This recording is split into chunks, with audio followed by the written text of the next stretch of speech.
आखिर कैसे लंबे अरसे तक सिगरेट से ग्रेजुअली इंसान की मौत तक हो जाती है। 3D एनिमेशन की मदद से इस बात की साइंस को समझते हैं और साथ ही इस बात को समझते हैं कि सिगरेट का जो आदी इंसान है वो कौन कौन सी बीमारियों में मुब्तला हो जाता है और इन बीमारियों की क्या वजूहत हैं। इस बात को भी 3D एनिमेशन की मदद से इसी वीडियोस में देखते हैं।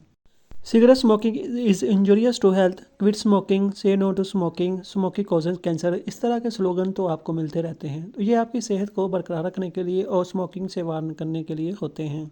स्मोकिंग से खारिज होने वाली 4000 गैसें किस तरह हमारे लंग सिस्टम को नुकसान पहुंचाती हैं, इसी बात को तफसील से आगे हम समझते हैं। सारी प्रॉब्लम की जड़ है ये टोबैको प्लांट। इस पौधे की काश्त काफ़ी बड़े पैमाने पर होती है।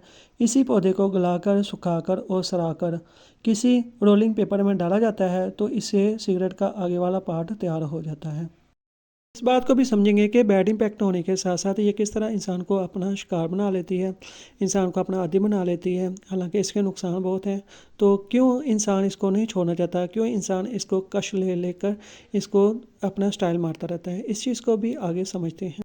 जैसे ही सिगरेट को बंद किया तो टबैको के जलने से धुआं निकला। इस सिगरेट को इनहेल तो कर लिया, लेकिन प्रॉब्लम यह है कि 4000 से भी ज़्यादा केमिकल और हार्मफुल गैसेस इसी स्मोक के अंदर मुश्तमिल हैं। बैड न्यूज़ ये है कि सिगरेट का पीछे वाला हिस्सा ब्राउन रंग का, जिसे सिगरेट बट या सिगरेट फिल्टर बोला जाता है, बस ये नाम का ही फिल्टर है। मेनली इसका काम यह है टोबैको के इस पार्ट को रोकना जो पूरी तरह से जल ना पाया हो, जिसे टार भी बोला जाता है। लेकिन इस फिल्टर के होने के बावजूद भी कुछ टार तो आपकी बॉडी में एंटर हो ही जाता है। सिगरेट के फेल को समझने से पहले हम ऑक्सीजन के फेल को समझ लेते हैं। ये हमारे पास ऑक्सीजन है, किस तरह लंग सिस्टम में वो गुजरती है। सबसे ऊपर विंड पाइप होता है, जहाँ से गुजरती हुई वो ब्रोंकाई, जो कि हमारी जो लंग्स है वो सिस्टम पार्टीशन है दो लंग्स में, तो ब्रोंक्यूल्स में वो चली जाती है। वहाँ से होकर वो एंड में अल्वेलाई में चली जाती है। तो सेम प्रोसीजर जो सिगरेट स्मोकिंग है वो भी इसी तरह है, उसको भी हम आगे समझते हैं।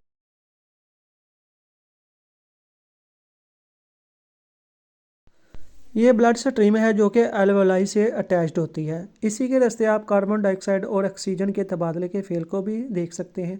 ये जो रेड कलर में है ये है रेड ब्लड सेल्स, जो कि हमारे ब्लड स्ट्रीम में होते हैं। तो इसी रेड ब्लड सेल्स में प्रोटीन्स होती हैं जिसे हेमोग्लोबिन्स कहते हैं। तो हेमोग्लोबिन्स अगर पूरे जिस्म में दाखिल होती है तो ऑक्सीजन जो आती है अल्वलाई से, तो वो इसी के साथ अटैच होकर पूरे जिस्म में एंटर हो जाती है। तो इसी बात को समझते हुए अब हम आगे स्मोकिंग के कॉन्सेप्ट को समझते हैं। जिस तरह ऑक्सीजन के फेल को हमने देखा कि वो किस तरह लंग्स में दाखिल होती है, उसी तरह स्मोकिंग के दौरान 4000 गैसेज साथ में केमिकल्स पूरे जिस्म में किस तरह दाखिल होती है। विंड पाइप से होती हुई ब्रोंकाइस, ब्रोंकाइस ब्रोंक्यूल्स, ब्रोंक्यूल्स से अल्वलाई में दाखिल हो जाती हैं।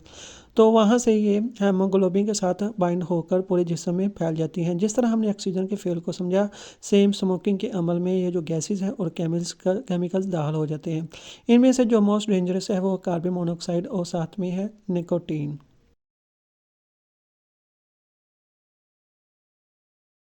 कार्बन मोनोऑक्साइड और साथ में ये जो निकोटीन है, ये दोनों ब्लड वेसल्स हैं उनमें दाखिल हो जाती हैं। तो ये जो कार्बन मोनोऑक्साइड है रफ्ता रफ्ता जो ऑक्सीजन है उसको लात मार के बाहर निकाल देती हैं। तो यहाँ से इंसान की बर्बादी का अमल शुरू हो जाता है, जो कि स्मोकिंग का शिकार है।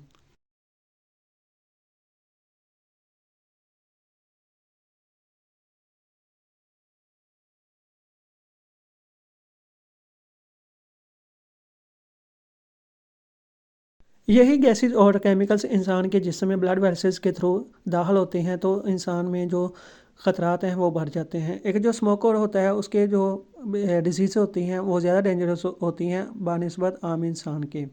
तो इसमें उसके जो ब्रेन है वो उसमें भी डिजीज़ होना शुरू हो जाती है, जो हार्ट है उसका निज़ाम भी ख़राब होना शुरू हो जाता है, हाजमे का निज़ाम भी साथ में मुतासर होता है, लंग्स के अफ़ाल को हमने देखा वो भी ख़राब होना शुरू हो जाता है। इसके अलावा जो हड्डियाँ हैं वो भी वीक होना शुरू हो जाती हैं, जो उसके जो टीथ हैं वो येलो होना शुरू हो जाते हैं, इसके बाद वो गिरना भी शुरू हो जाते हैं।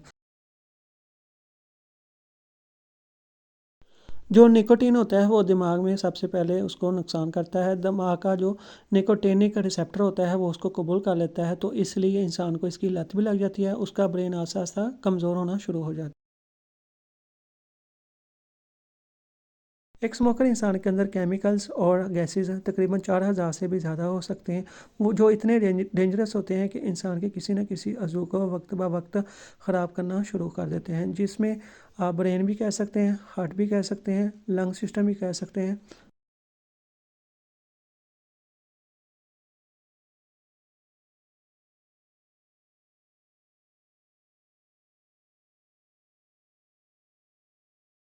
एक जो स्मोकर इंसान है उसके अंदर आर्सेनिक और निकल जैसे केमिकल्स भी एंटर होते हैं, जो कि इसके जो डीएनए की जो म्यूटेशन है उसको भी ख़राब कर देते हैं। इसके अलावा इंसान की जो कुव्वत मुदाफ़ियत होती है, इम्यूनिटी सिस्टम होता है, उसको भी ख़राब कर देता है, जिसकी बदौलत बीमारियों से फ़ाइट करने में उसको बड़ा प्रॉब्लम पैदा होती है।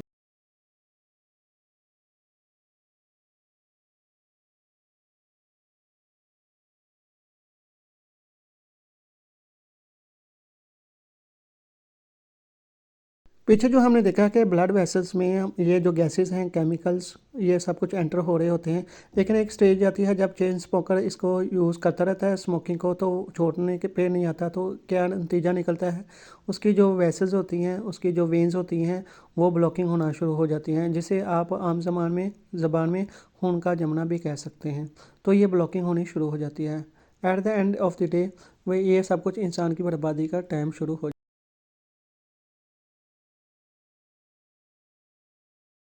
At the end of the day हम देखते हैं कि जो एक स्मोकर है वो जल्द ही मौत की तरफ अपना कदम रखना शुरू कर देता है। हालांकि सोचने पे आता है कि हर इंसान का मौत आती है, लेकिन जो स्मोकर होता है वो डे बाय डे मरना शुरू हो जाता है किसी न किसी सूरत में, तो एंड में उसका खात्मा निश्चिंत है। ये हो कम से कम केमिकल जो एक स्मोकर के अंदर एंटर होते हैं। ये कम से कम हमने मकदार बताई है, और भी बहुत ज़्यादा है, जिसमें डीडीटी है, एमोनिया है जो कि टॉयलेट क्लीनिंग के हवाले से काम आता है, कार बैटरी में यूज़ होता है। इसके अलावा एथेनॉल है जो कि शराब में यूज़ होता है। पॉइजनस के हवाले से जो केमिकल यूज़ होता है, ये एक स्मोकर के अंदर एंटर होना शुरू हो जाता है।